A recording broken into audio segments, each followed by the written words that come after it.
Israel Iran మధ్య జరుగుతున్నటువంటి యుద్ధంలో ప్రత్యక్షంగా యుద్ధంలోకి దిగినటువంటి America operation midnight hammer లో భాగంగా భారత గగనతలాన్ని అమెరికా వాడుకుందంటూ ఇప్పుడు సోషల్ మీడియాలో ఒక ఫేక్ న్యూస్ అయితే వైరల్ అవుతుంది. ఇది ఎవరు క్రియేట్ చేశారు ఏంటో తర్వాత సంగతి, కానీ ప్రస్తుతానికైతే కేంద్ర ప్రభుత్వం దీని మీద సీరియస్ గా ఉంది. కఠినమైనటువంటి చర్యలు తీసుకునే పరిస్థితులు కూడా ఉన్నాయి.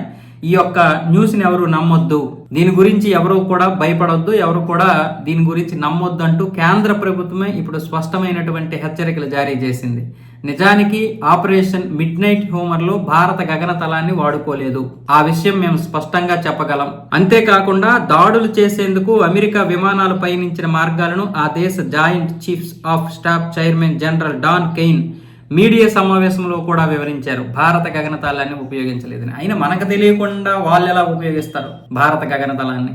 అంటే పాకిస్తాన్ తన యొక్క గగనతలాన్ని అమెరికాకి ఇచ్చింది ఇరాన్ పై దాడులు చేయడానికి, అలాగే 2 ఎయిర్ బేస్లను కూడా ఉపయోగించుకుంటామన్నటువంటి అమెరికాకి పాకిస్తాన్ వత్తాసు పలికింది.